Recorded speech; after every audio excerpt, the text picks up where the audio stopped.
What's going on, people? Myke C-Town here with my weekly review of Fear the Walking Dead. And yes, we are on episode 5. Episode 5! Which means there's one episode left in this season of this show. And I have to say, I am so far not super impressed with this show. I've been trying to stay optimistic about this. You know, the whole idea of watching the genesis of the outbreak happen and play out was really appealing. You know, I wanted to see how Los Angeles completely fell apart and how the people of the city dealt with that.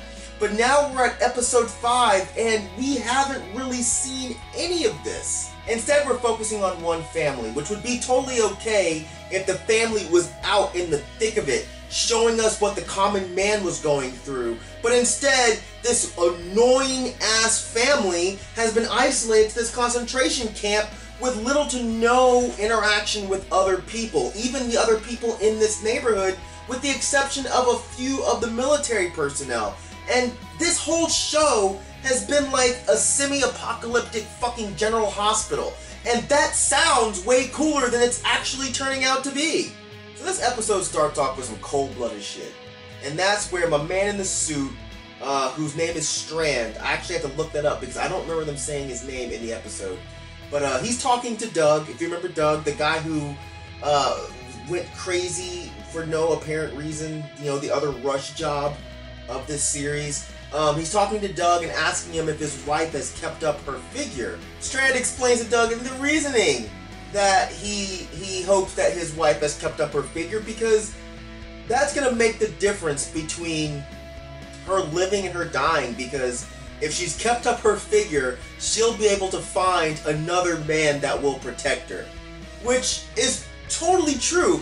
You know, like Daniel Salazar, Strand gets it. But that's just some cold-blooded shit to say to a man who's fucking in a concentration camp weeping because he's been separated from his family.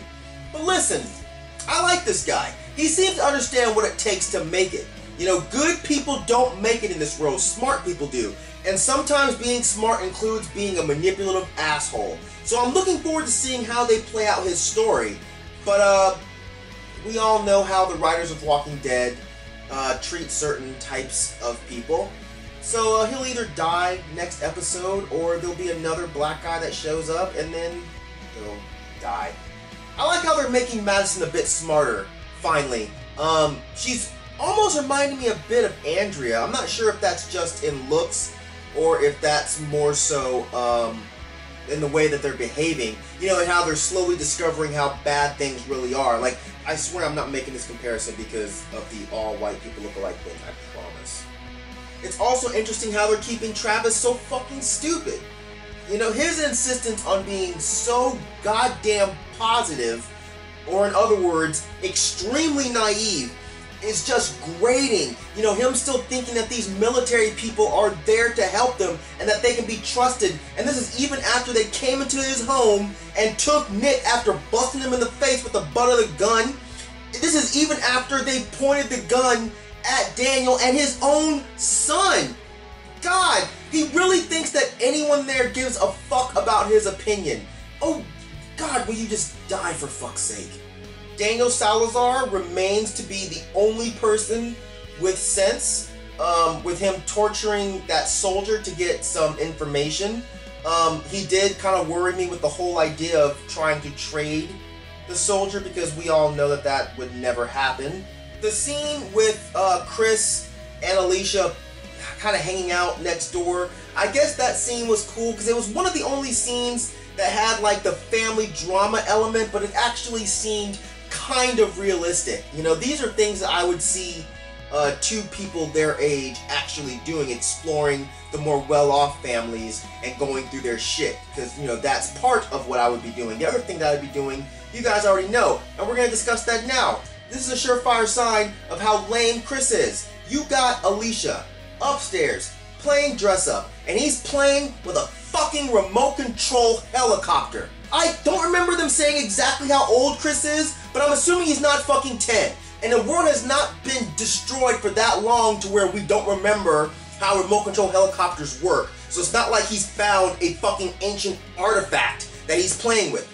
You're in the zombie apocalypse, and you seem to be one of the only younger eligible males in this little compound that we've seen so far. And instead of going upstairs and trying to make a move, trying to get your smooth Mac on, trying to get your Brian McKnight, let me show you how this pussy works. Instead of you doing that, yo lame ass is downstairs playing with some fucking Christmas toys. But that ain't none of my business. I gotta say, the hospital compound was a bit interesting. I like how Exner runs it. Her whole idea of, if you even think that there's a bite, you don't take the chance. You go ahead and you axe them. You know, I'm hoping at some point they kind of show what else is going on in that place, because I kind of have a feeling that there's some other fucked up shit kind of going on elsewhere. Like, I imagine at some point we'll probably see a zombie there, and there's going to be a doctor experimenting on the zombie. That's just basic, you know, zombie movie tropes, I guess. It'll also be interesting watching this organized system they have fall apart, because of course there's going to be a zombie that gets out and starts to bite other people and turn them into zombies. We all know this is going to happen, so, or if they even fucking show it, they might just skip that too. Watching Griselda kind of lose her mind before she died was really sad, I can't front, because she wasn't one of the people that annoyed me. She was just kind of an angry Hispanic woman, and she entertained me. Side note, was I the only one that couldn't not think of Carcass when they brought out the captive bolt pistol? Sorry.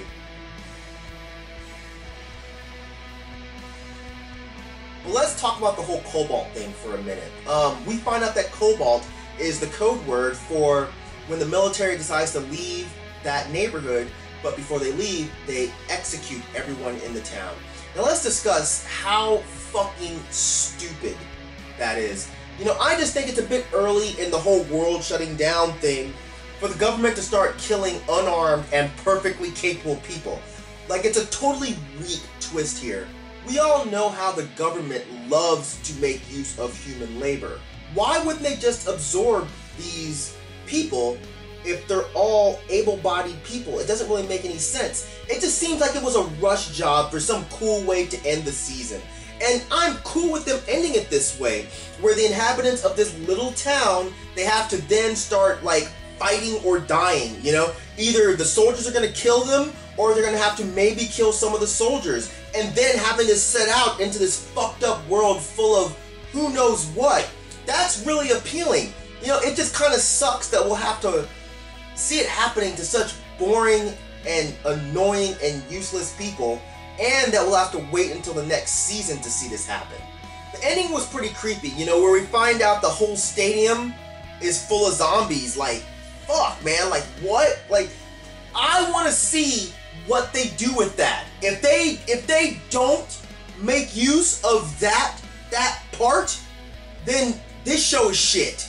Listen, overall, I thought this episode was just okay, but it did leave me a bit unsatisfied. For a first season of a show, like, of course, there's gonna be some lead up and some growing, but I don't think it's growing fast enough, and it's not growing into something that I'm really passionate about watching. There hasn't been enough to happen to consider this a very strong start. You know, the season finale would just have to be amazing. And I mean, they'll have to offer up a story that ties all of these loose ends together, a story that actually outweighs how annoying and irrelevant these characters are, a story that makes me actually give a shit about returning to the show the next season, because here's what we have to remember. The original Walking Dead's coming back in a couple weeks.